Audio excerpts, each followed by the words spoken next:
Hello, everyone. So, with all this domination by Sindarov in the candidates tournament, I had almost forgotten about Anish Giri. And yet, he's not so badly placed. He can still try to make a comeback. Well, it will be tough to dislodge Sindarov, but you never know. Let's take a look at Anish Giri's game against Praggnanandhaa. He has white. He opens with the pawn, queen's pawn, d4. Knight f6 is played by Praggnanandhaa. For now, in this opening, there will be a battle for control of the central square e4. Anish Giri plays c4, precisely, to hinder the d5 push, to be able to exchange the pawn from the wing for the pawn in the center and weaken black's control over the e4 square. e6 is played, knight f3, d5. For now, black has this grip on the e4 square. But knight c3, and here Praggnanandhaa is going to play a move that isn't often played. He's going to take on c4. Usually black tend to hold on to their advanced pawn, their d5 pawn, but here black agreed to move the pawn out of the center. And so e4, of course, the immediate establishment of a strong center of pawns and the freeing of the bishop, which threatens to simply recover the pawn on c4 and to have a very good position. So why does Praggnanandhaa do this? Well, he's going to rely on overloading the knight on c3 by playing b5. Black come to defend the pawn on c4. And if the white knight on c takes the pawn on b5, it will be diverted from its defensive duty of the central pawn on e4. That's why Anish Giri plays e5. But by playing e5, there are still some concessions. Certainly the knight is pushed back, but it is given the d5 square, and the long white diagonal is opened up for the benefit of the bishop on c8, which could come to b7. Knight d5 is played, but at least this allows Anish Giri to recover his pawn and now weaken the pawn on c4. Knight b6, the knight retreats to defend c4. Both players develop their pieces a bit. Bishop e2, bishop e7, kingside castling, and a4, the pawn a, joins the fight. The idea is simply to push back the knight to recapture the pawn on c4. Black play bishop a6 to counterattack the knight on b5, which retreats to a3. Double attack on c4. Certainly black defend twice, but don't forget there's still the threat of pushing r5 lingering. Black therefore plays c5. They try to open up the center, perhaps to provoke the exchange of queens as well, and to transition into an endgame. But a5 is played. The knight redirects to d5. Bishop takes on c4. Queen takes on a5. Knight to c2. The knight comes to protect the rook, and the rook attacking the queen and the bishop. Queen b6. And here, the first very critical moment of the game. Why do I call this a critical moment? A critical moment in chess is when there is an imbalance in the position, a move that will break the normal course of the game. And here, the most critical, the most dynamic move is bishop takes knight, because it's going to change the material balance. We won't have the same pieces on the board anymore, and it's going to greatly alter the pawn structure after this recapture of the pawn from e6 to d5. And I'll explain why. Bishop takes knight, pawn takes. The bishop attacks the rook, so the rook moves to 1. And now let's talk about these imbalances. Black have the pair of bishops, that's true. But what does their pair of bishops actually consist of? It's the possession of the bishop of the white square, the bishop that the white side is missing. However, this bishop of the white square is aiming at a diagonal that is empty. And the presence of the pawn on d5, well blocked, will obstruct the long white diagonal. In the end, this bishop on the white square of the opponent may not be able to do much. And the change in the pawn structure is also very interesting for white, because they get a majority of 4 pawns against 3 on the right side of the board, on the king side, where the black king has taken refuge. And we'll see that this will have a consequence. The player who has a central majority or a majority on the king side often has the best chances to attack a king. And this game is going to demonstrate that. Bishop to b7 is played. This move defends d5 because the pawn on d5 could also become a target. And now, bishop to g5 by Giri, very well played. The bishop wasn't active, now it comes to g5, and Giri comes to break the opponent's pair of bishops, removing the bishop from the black square, leaving the opponent only with the bad bishop, the bishop on the white squares, which has a purely defensive role. And this exchange of the bishops on the black squares will increase Anish Giri's superiority on the black squares, because certainly he doesn't have a bishop on white squares, but he has 3 minor pieces. against 2, that is, the bishops and the knights, the minor pieces, to fight on the black squares. But by exchanging the bishops on the black squares, he will have 2 minor pieces against 1. And if he exchanges another pair of knights, he will have 1 minor piece against none to play on the black squares. Anish Giri's goal is to transition to a tandem. Queens and knights against queens and a bad bishops for the opponent. The queens and knights tandem, very collaborative in attack. Especially since, let's not forget that Anish Giri with white, he has a 4 versus 3 majority on the king side. So the imbalances for now, which have been created in this opening, have been shaped to Anish Giri's advantage. Bishop takes on g5, knight takes back.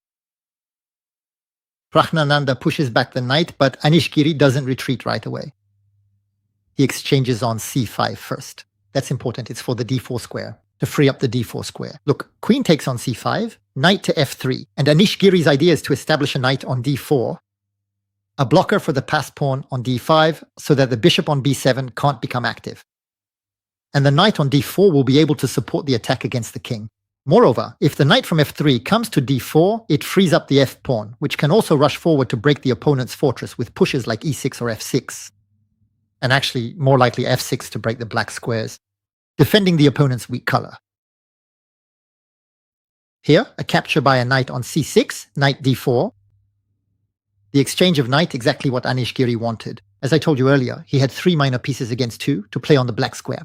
Then, after the exchange of bishops on the square, black 2 against 1.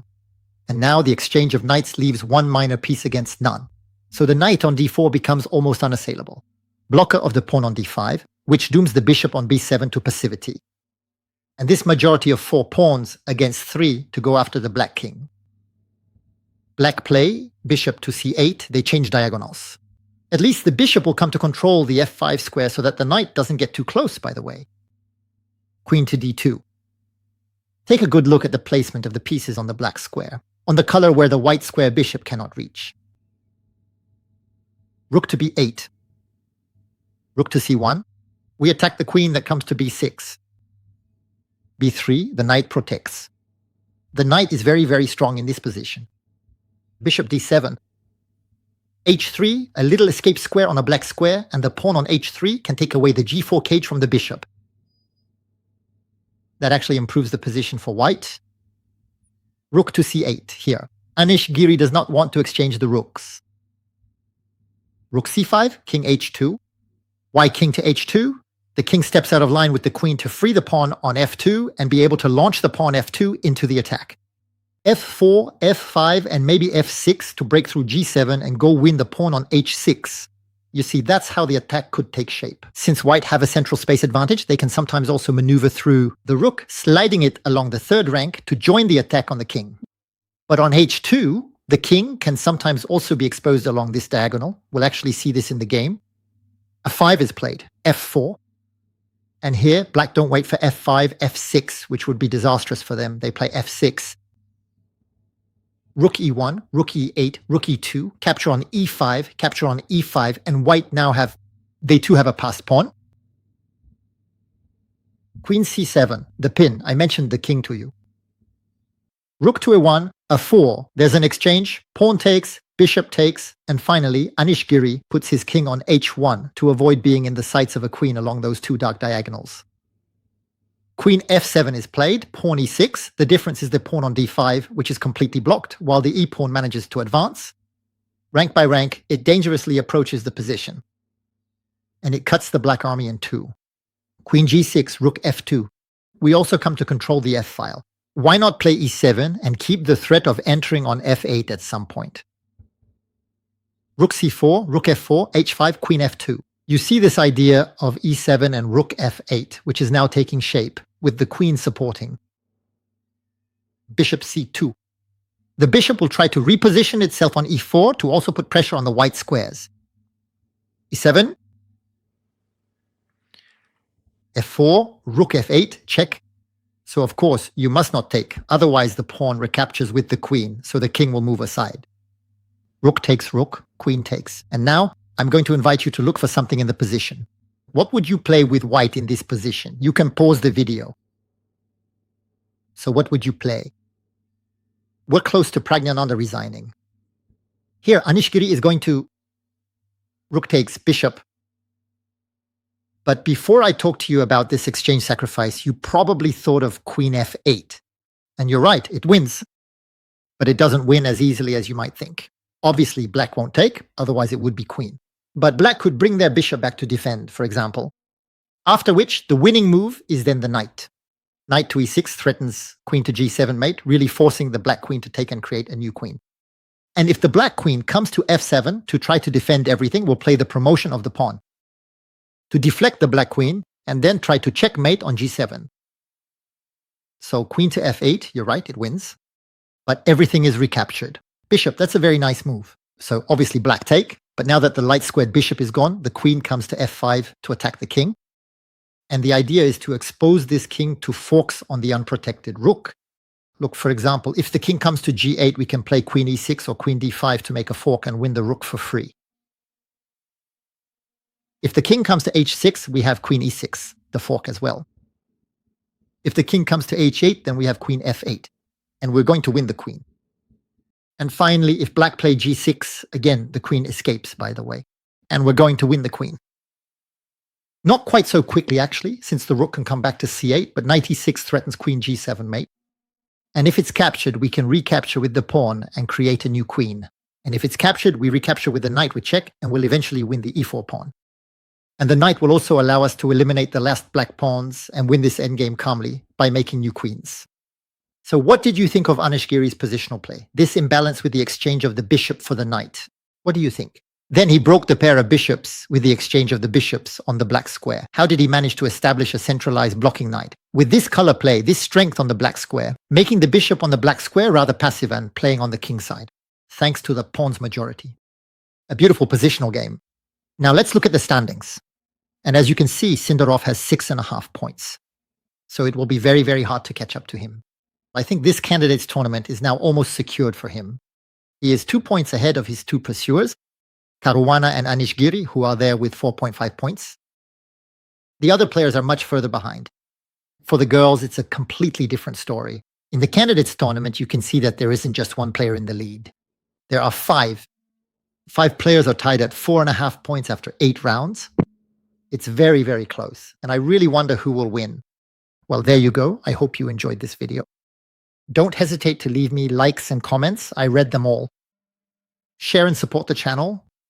See you soon.